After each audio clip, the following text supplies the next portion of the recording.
I used to think something was wrong with me because I wanted to heal. But no matter what I did, it just felt like I couldn't, or I didn't know how, or I was doing something wrong and something was still stuck within me. What I didn't understand back then that I know now is that one thing that was blocking me that whole time was the fact that in order to heal and move forward, you need to feel safe, both physically and emotionally and mentally. And I didn't. I never felt safe because I learned from a very young age that I wasn't safe. I wasn't safe in my nervous system. I wasn't safe in my body. I wasn't safe in my environment. I was always waiting for somebody to leave my life. I was always waiting for the next bad thing to happen. I was always walking on eggshells. I was always waiting for something bad to happen, so I never felt safe. And when you don't feel safe, you can't heal. When you're stuck in that fight or flight mode, that needing to protect yourself because you know something bad is coming, then you can't feel safe to choose differently, because then at least you know what's going to happen. If you're in that space where it's like things are always bad, but at least I know what to expect, versus choosing something different, you don't know what to expect. You don't know what's going to happen. It's unknown. It could go good or it could go really bad, or you just don't know. And when you don't know, your nervous system doesn't want you to go there. It's too scary. So no matter how unhealthy or toxic or unsafe physically something is, if it's normal to your nervous system, your brain is going to equate that to being safe, and you're going to stay there until you consciously choose otherwise. So how did I get out of that space? How did I move forward from that in order to make these changes in my life? Allowing yourself to be uncomfortable. I had to push myself to do things that are uncomfortable. And now let me tell you, I'm going to drift off of this for a second, but allowing myself to do things that are uncomfortable has brought me so many crazy opportunities. First of all, financially, I have never felt safe. I grew up poor. I've been poor my whole life. I did not know money. I have never been in a position where I could commit financially to things because, like, I always overspent. I was always in debt. Bad things always happened to me. Random expenses always came up. I could never trust that it would be okay. So an uncomfortable thing I had to do was sign my mortgage. That's a huge commitment. That's a 30-year commitment, paying a lot of money, several $1,000s a month, right? That's a big commitment. But I had to push myself. This was in my healing journey, like, to push myself to do things that were uncomfortable. That was so scary, so uncomfortable. So, like, what if something happens and I can't afford it? What if something happens and, like, I lose my house and I have kids to worry about and this and that? Like, I'm not telling you to go make stupid financial decisions, but push yourself in ways that are uncomfortable. That was uncomfortable for me, but I had the discernment of knowing that it was within myself that needed to change. It wasn't financially a bad move for me. I was just being afraid. So financially, pushing myself to be uncomfortable was a huge, huge step in my healing journey, because knowing that I can spend money and money's going to come back to me and it's going to be okay, that was not something I grew up learning. I grew up learning save every penny, don't spend things, get things free where you can, sign up for government assistance. You know, like, as soon as I got pregnant at 17, that was the first thing my mom told me is get on, in my state it's called Badger Care, but, like, get on state funding, get on a food card, get on EBT, get on, you know, this, and this, all of the state things. Because, like, when you grow up in that, like, that's normal to you. So for me, it was like, okay, well, now I'm poor and I have a child on the way. Like, I need to sign up for these things because, like, that's just what I need to do. And so it was normal for me. Getting off of those things, like, the day that, like, I chose to stop getting a food card and, like, buy my own groceries, even though, like, yeah, that's expensive. Groceries are freaking expensive. But, like, especially when you have 4 kids. Are you kidding? They eat so much. But that financial independence of knowing you're spending money because it's money. It's going to come back. Money is a circulation. Okay, it is a cycle. It will always come back to you. Unless you're stressing about it, then you're going to have more situations to spend money. But if you confidently spend your money knowing, I'm going to spend this, I'm going to get this in return, and more money is going to come to me. Money flows to my life. I don't have to worry about it because it's going to come no matter what.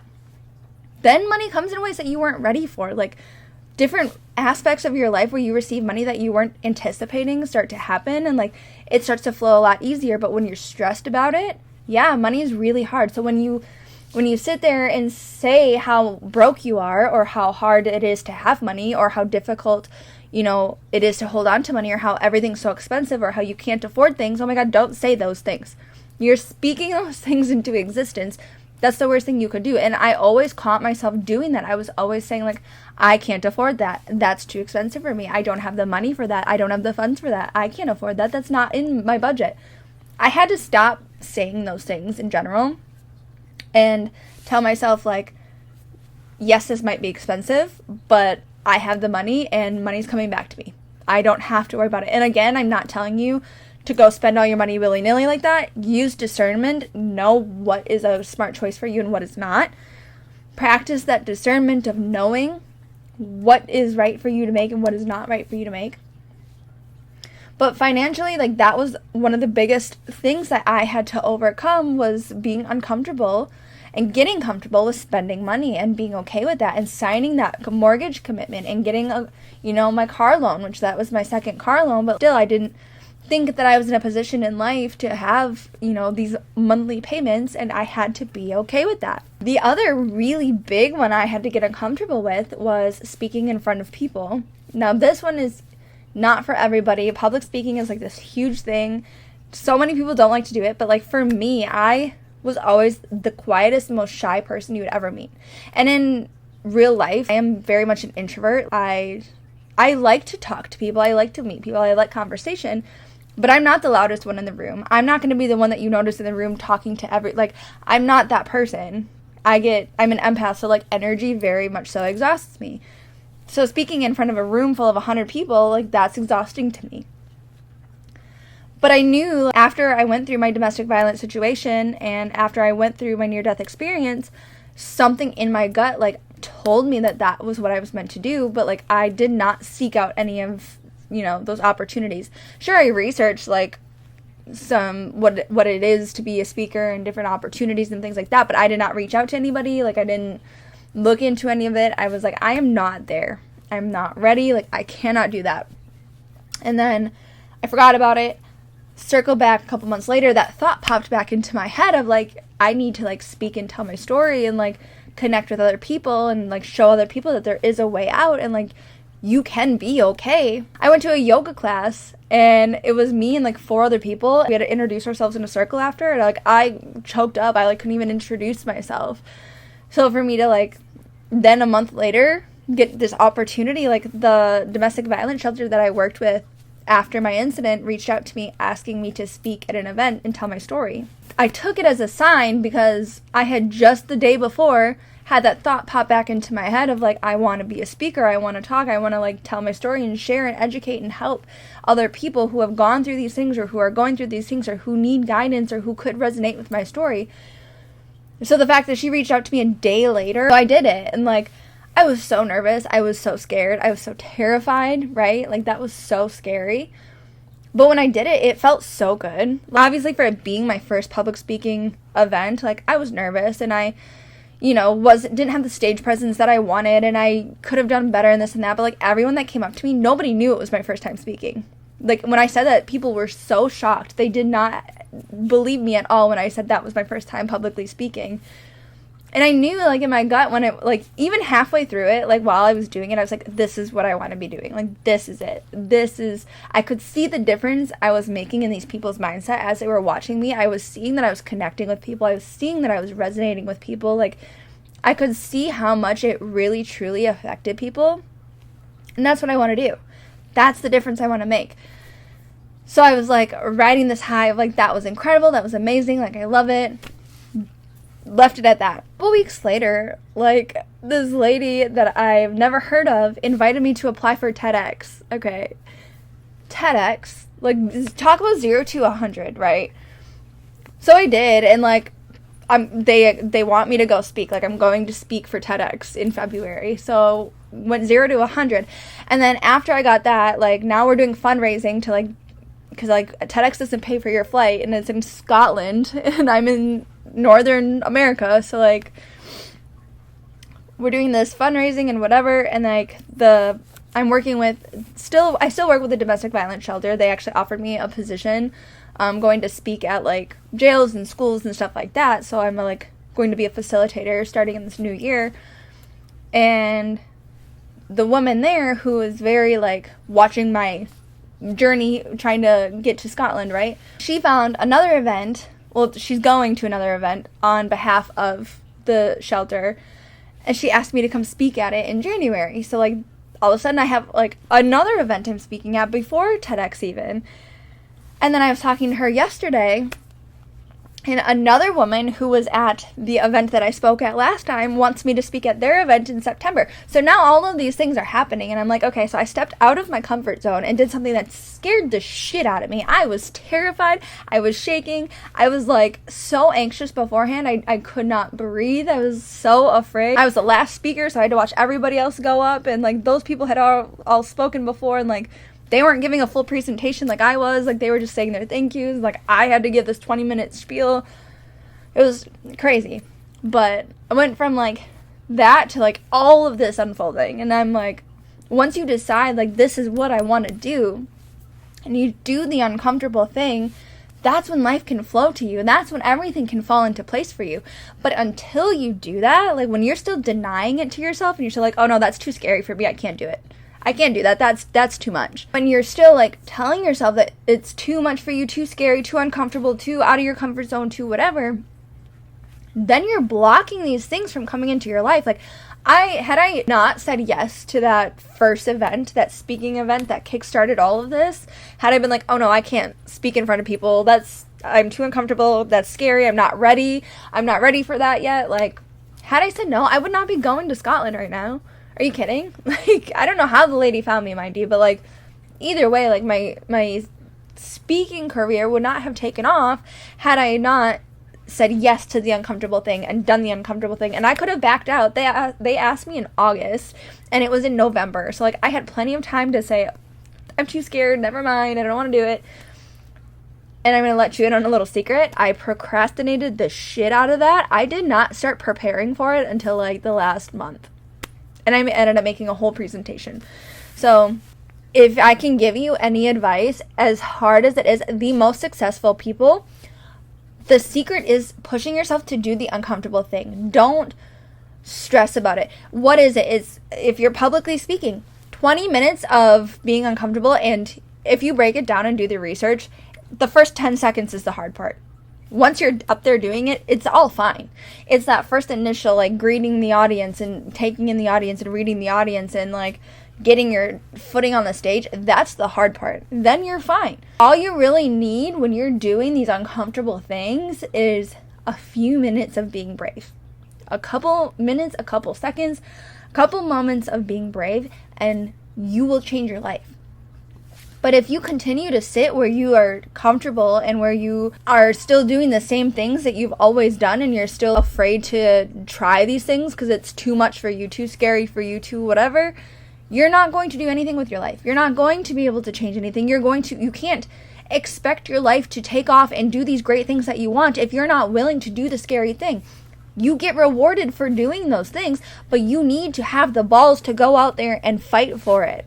I still am in shock that my life is going the way it's going, and it's hard sometimes for me to, like, process it. And then that's a whole other thing, is, like, once you do start getting these things, knowing that you are deserving and worthy of these things, because when you grow up thinking you're not deserving or worthy of anything, because, again, that whole familiarity thing, then it's hard for you to, like, process it, and then you self-sabotage or you reject it or whatever. So, like, having that grounding and healing work behind you, that footing behind you to know, like, I earned this. I am deserving of this. This opportunity wouldn't have come to me if I wasn't deserving. There's a reason I'm being put here to do the things that I'm doing. There's a reason that I'm receiving the things that I'm receiving, and it's okay. I was originally not going to do any fundraising for my Scotland trip because I have always struggled with asking for things, specifically money, and receiving things.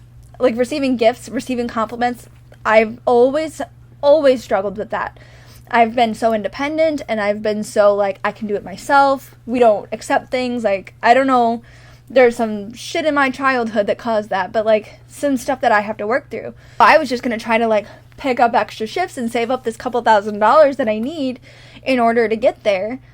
And I had to sit down with a woman that I'm working with, and she's like, you know, you're bringing your message, your story, your education, the things that you're saying all the way, you're bringing it globally to a TEDx stage where there's millions of people who will watch it, that you're able to bring your message to help people. By the way, I don't even think I touched on that, but like my TEDx message is I'm talking about making the connection between trauma healing and breaking generational cycles. And my story specifically with it is on domestic violence. So like I have a very strong story that will help educate so many people. And I had to look at it as like, it's not me asking for money. It's not me asking for things. It's me getting help for people who want to be involved in helping spread this message, this awareness, this education. Help me get there so that I can take this and expand it in so many ways. And it's going to help so many people. So many people are going to be listening that might need to hear what I have to say. It might help trigger something in their brain to help them heal. And I needed to look at it that way in order for me to be like, okay, I'm okay starting a GoFundMe. Okay, I'm okay accepting these donations. Okay, I'm all right doing it as long as I have like that mentality, because like I don't want people to think that I'm like begging for money. And like that was my thing. And I had to get over like, who fucking cares what people think? Like, who gives a shit? Let them think whatever. I know that my intentions for why I'm raising money to go is so pure, and I know that I'm doing it to help so many people. And I had to put aside what people think and put aside thinking that I'm asking for money for me, because it's not. Like, of course, like, I'm using my own money to get there too, but like, flights are expensive, hotels are expensive, I'm going across the country, like, everything's a lot of money. So like, I'm so grateful for the donations that I have received, and I need to like be okay accepting that money. And that was a huge thing for me to get over. And it took me a couple of weeks before I was okay making that GoFundMe. And she did send it to the people from the first event that I spoke at, the donor event. And people did donate, and they wanted to help me get there, and they wanted to help me. They were so like excited for me to help other people with what I've gone through and what I've learned and the things that I know, and I get to take it globally. And people want to have a hand in that. People want to help other people. Like, people are genuinely good. Yeah, there's a lot of evil in this world, but there's a lot of good too. And I had to realize that not everybody's going to look at me with a judgeful mind, and the ones who do don't matter. They don't matter. Like, I shouldn't even be entertaining those thoughts, right? So I had to get over that and just be like, it's okay to accept money from people who want to give it. Like, if they didn't want to, it's not like you're like forcing people to donate to you. If people want to help you get there, they want to help you get there.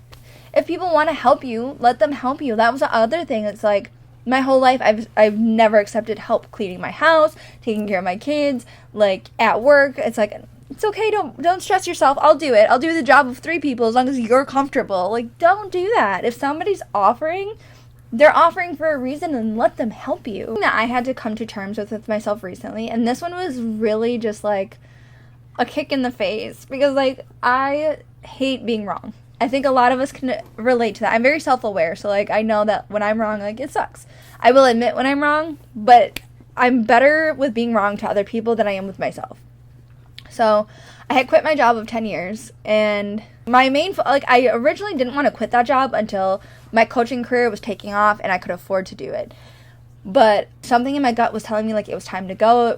I couldn't do it anymore. So I left, and I started this other job at a very healthy place, like something more aligned with my lifestyle, healthy environment, like plants everywhere, big windows. And I'm not bashing that job by any means. It is great and I love it, but something just isn't clicking right. And I've been there for 2 months, can feel that the energy is not right, and I was starting to get really sad before I had to go to work. And instead of like leaning into focusing on my career, I was leaning into, well, I need to pay my bills. So then I was like looking for other jobs and looking for online jobs and looking for, other ways to make money so that like I could do that. And in doing that, I put everything else on the back burner. I started making less videos. I wasn't posting every day like I used to. I didn't even start my TED Talk presentation. Like I was putting myself on the back burner, which meant I was abandoning myself. This is a constant cycle in my life that I had to realize, like, I always abandon myself in order to make other people happy, or like in order to get other things done, whatever. So instead of taking the friggin' blaring messages from the universe of it's time to focus on your career is like, you know what you want to do, you know what you need to do. You have everything going for you. You're going to fucking Scotland. Like, you have all of these other speaking events lining up for you. Like, now's the time to focus on your YouTube and on your TikTok and on your coaching and on your sessions and everything else. Why are you focusing on finding a different job? Why are you focusing on working for someone else? Why are you focusing on those things when that's not what you should be doing? Like, those signs of, like, not wanting to go to work, it's not because of the place. Because the place is fine. And that was something I struggled with, is like, this place is so healthy, happy, fun. Like, why am I so sad to come here? And it wasn't the place. It was, like, me. Like, I was the problem. I was focusing on the wrong things. So I had to take a minute and be like, I was abandoning myself because of fear of paying my bills and fear of making it work and fear of all of these other things. So it was time to stop and actually, like, take those uncomfortable steps and put myself first, put my dreams first, finally focus on that. And I think that was a big part of why I left my other job, is like, I wanted to do that. And that was part of, like, wanting to heal, but, like, I didn't know how. I wanted to do these things. I wanted to make that choice. I could feel that it was time. I could feel that it was right. But it was like, no matter what I did, I ended up in the same position, in a job I didn't want to be in, doing something I didn't want to. And instead of, like, focusing on my career, I was about to do it again, looking for another job. And I saw the loop. I saw the cycle. And I wanted to heal, but I had to catch myself and be like, girl, you're consistently doing the same thing your whole life. Like, stop running from what you truly want. Stop putting everybody else first and everything else first. And it's because my nervous system didn't feel safe. I was concerned with how I was going to pay my bills. And, like, logically, I know when you choose to trust in the universe and choose what makes you happy, the money comes. And I know that logically. And I've seen it happen in my life. I've seen it. I had to get over that fear, and it was like a deep-rooted nervous system wound from childhood of, like, how are you going to pay your bills? You got to pay your bills. You got to pay your mortgage. Dreams aren't going to pay your mortgage. Like, I had to get over that and be like, my mortgage is going to get paid no matter what. It always does. It's going to be fine. But me being miserable at my job and not making videos and not creating, like, I am the type of person who I was put on this earth to create, and I'm not creating, and that's a problem, and it's causing depression, and it's causing anxiety, and it's causing all of these other things. So once I realized that, it's like, okay, we're back, baby. Like, we're back. We're here. Here I am. I'm here creating again for you and for me and for everybody. But I needed to have that honest conversation with myself of, you are abandoning yourself and your dreams, and you're not going to get anything that you desire by going and working for another person, even if it's remote work. So I was like, oh, I'll work at home, and then I can create videos when I want. And I can tell you right now, I see where that's going, is I would find a remote job, and it would take up my whole day, and I would still never film. Healing started to just feel like another thing I was failing at. It's like, okay, well, I'm failing at my job, I'm failing at YouTube, I'm failing at coaching, I'm failing at healing. And it took that eye-opening moment to be like, oh, you're not failing at anything. Chill out, drama queen. Okay, you're fine. You just need to get your priorities straight. And working for somebody else is not one of them. Okay? I had to figure out a new game plan. I had to recircle, like, what I wanted to do. My biggest thing right now is prepping for Scotland. And I was excited about that. And then all this started happening. And I was like, I just can't even get the motivation or excitement to do that. So I had to let myself get excited again and start prepping for Scotland, prepping for TEDx, and, like, getting all of that excitement back. And, like, when I get that excitement back, then it's like you get the momentum to start creating and doing all these other things. So finding something that made me happy and excited. So take a minute to check in with yourself. Like, what are you avoiding? What are you doing out of fear? What are you doing because you're afraid of what could happen, or how you could be judged, or what you could lose, or what are you afraid of that's why you keep doing it, instead of what do you truly want to be doing? It doesn't have to be a job. It could be a relationship. It could be, avoiding traveling. It could be family. It could be anything. But, like, really take inventory in your life of, like, what are you avoiding? If this If this video resonated with you, please let me know. I would love to hear from you, whether it's in the comment section or in DMs. I'm at Kinsey Rose on all my socials. I'd love to hear from you. Obviously, once I get that TED footage, like, it's going right on my channel. You will see it. But that encouragement is so helpful, knowing that there's people out there who actually, like, want to see this happen. Other than that, I would love to connect with you, so please reach out. I would love to hear what you have to say. Do you love it? Do you hate it? What should we talk about next week? Other than that, I will see you in the next one. Bye.